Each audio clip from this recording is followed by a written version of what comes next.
Picture अभी बाकी है मेरे दोस्त। इतना आसान नहीं है एनडीए के लिए अपना मुख्यमंत्री बनाना। भले से एनडीए साबित तो कर पाया कि उनके पास पूर्ण बहुमत है, लेकिन अभी भी वो अपना सीएम का फेस नहीं दिखा पा रहे हैं। और इस वीडियो में मैं आपको सबूत के साथ बताऊंगा किस तरीके से 99% अगले जो मुख्यमंत्री होने वाले हैं वो कहीं ना कहीं तेजस्वी यादव होने वाले हैं। लेकिन दोस्तों, इससे पहले मैं आपको एक खबर दूंगा। वो खबर ये है कि जेडीयू जो कि नीतीश कुमार की पार्टी है, इन्हीं की एक तुम्हारी की विधायिका प्रत्याशी जिसका नाम है माधवी सिंह, उसने इस्तीफा दे दिया है। और साथ ही साथ उसने जो मेंबरशिप है, जो कार्यकर्ता है जेडीयू की, उस जगह से भी इस्तीफा दे दिया है। सोचने की कोशिश कीजिए, अगर माधवी सिंह को यह पता है कि एनडीए की सरकार बनने वाली है और मुख्यमंत्री कहीं ना कहीं नीतीश कुमार होंगे, तो फिर वो अपनी पार्टी से इस्तीफा क्यों देगी? सोचने की कोशिश कीजिए। कोई भी इंसान अगर उसको ये पता चल जाए कि जिस पार्टी में मैं हूं अगली सरकार उसी की बनने वाली है या मुख्यमंत्री हमारी ही सरकार, हमारी ही पार्टी का बनने वाला है, तो वो इस्तीफा क्यों देगा? इससे कहीं ना कहीं साबित हो रहा है कि एनडीए में लगभग फूट पड़ चुकी है और कहीं ना कहीं माधवी सिंह जो है अपनी ही पार्टी की आइडियोलॉजी से मैच नहीं खा पा रही है। लेकिन दोस्तों, दूसरी तरफ बढ़ते हैं कि किस तरीके से महागठबंधन हार के बावजूद भी लगातार पीछा नहीं छोड़ रहा है। क्योंकि महागठबंधन को लगता है कि ये जो हार हुई है महागठबंधन की, एक्चुअली ये चुनाव आयोग की गलती है या साजिश के तहत एनडीए सरकार जो है जीती है। जो पूर्ण बहुमत भले से एनडीए ने साबित किया हो, लेकिन कहीं ना कहीं अभी नीतीश कुमार जो है इस बात को क्लैरिटी नहीं दे पा रहे हैं कि क्या वो अगले मुख्यमंत्री होंगे। लेकिन दोस्तों, हम सबूत के साथ बताएंगे कि किस तरीके से अगले जो मुख्यमंत्री हो सकते हैं या होने वाले हैं वो तेजस्वी यादव होने वाले हैं। आपको पता होगा एनडीए के पास जो सीट है इस समय वो 125 है, जिसमें बीजेपी की जो सीट है वो कितनी है? 74 हैं। और जेडीयू की कितनी है? 43 है। बाकी हम पार्टी की कितनी है? 4 हैं। साथ ही साथ जो वीआईपी पार्टी की हैं 4 हैं। यानी कुल मिलाकर एनडीए के पास 125 सीटें हैं। वहीं दूसरी तरफ महागठबंधन के पास सीट कितनी है? 110 है, जिसमें 75 सीटें जो है वो आरजेडी की है और 19 सीटें जो है कांग्रेस की है।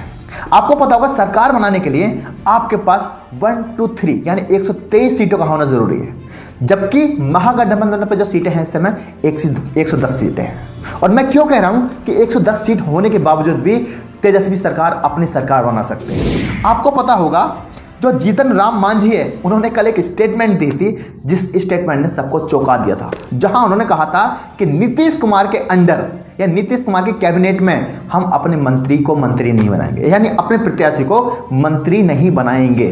हालांकि वो स्टेटमेंट उन्होंने चेंज कर दिया। अब उन्होंने कहा कि हम नीतीश का साथ देंगे। लेकिन सोचने की कोशिश कीजिए, ये जो 4 सीटें हैं, कौन सी पार्टी? जो हम पार्टी है, जिसमें जीतन राम मांझी है। सोचो, ये 4 पार्टी को महागठबंधन अपनी तरफ खींचने की कोशिश कर रही है और महागठबंधन ने इनको ऑफर भी दिया है। महागठबंधन ने कहा है कि अगर जीतन राम मांझी उनकी पार्टी में आते हैं या उन्हें समर्थन देते हैं तो हम उनको स्पीकर के साथ साथ डिप्टी सीएम का भी हम ऑफर देंगे। साथ ही साथ आपको पता होगा जो मुकेश सहनी है, जिनकी पार्टी अपनी है, जिनका नाम है वीआईपी, उनके भी 4 प्रत्याशी हैं। यानी कुल मिलाकर के 4 हम पार्टी के हैं और 4 हैं तुम्हारे की वीआईपी पार्टी के। कितनी सीटें हो जाती हैं? 8। और उधर गठबंधन की सीटें कितनी है? महागठबंधन की 110, यानी 110 और 8 कितनी हो गई? 118। और आपको पता है जो 5 सीटें हैं एआईएमएम पार्टी की, यानी असदुद्दीन ओवैसी साहब की कितनी है? 5 पार्टी। अगर ये मिल जाती हैं तो इनके पास 123 सीट हो जाती हैं और इसी के बाद जो तेजस्वी यादव है अगले मुख्यमंत्री होंगे। अब सवाल ये है, क्या ये जो 8 सीटें हैं, क्या ये समर्थन देना तैयार है? क्योंकि दोस्तों, जितने 3 दिनों से इनकी स्टेटमेंट आ रही हैं अलग अलग तरीके से, मुझे लग रहा है कहीं ना कहीं ये समर्थन देंगे तेजस्वी यादव को।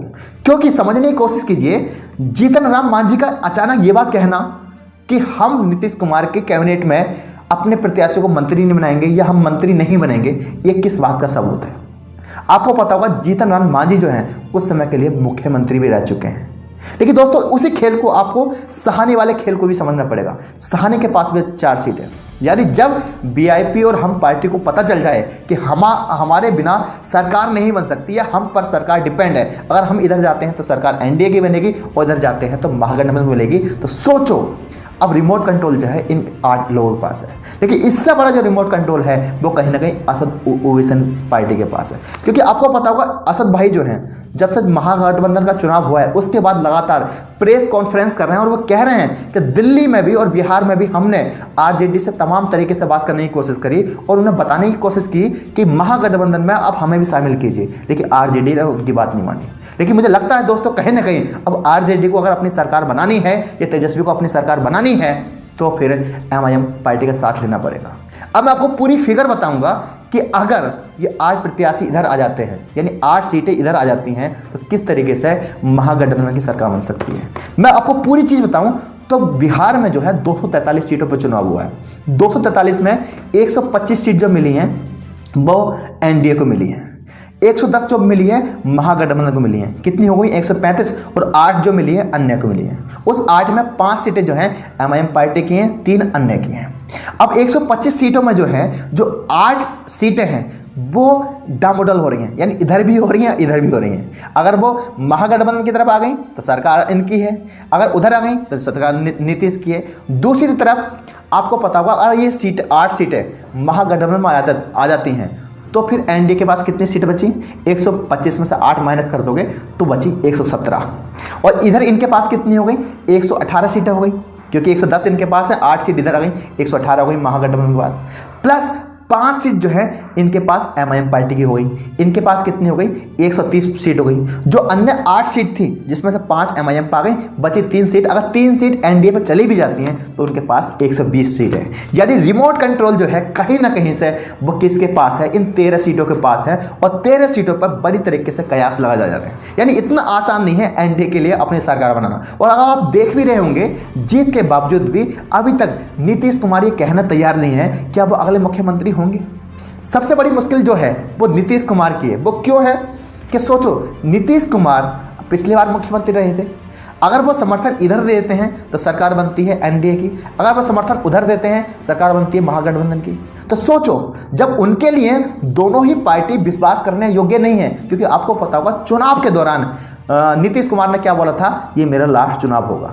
और नीतीश कुमार भी इस बात को जानते हैं कि बीजेपी उनको ख़त्म करना चाहती है या उनके वजूद को ख़त्म करना चाहती है, और ये असर हुआ भी, क्योंकि इस बार ज़्यादा सीटें जो आई हैं वो बीजेपी को आई हैं, जबकि कम जो आई हैं नीतीश कुमार को आई है।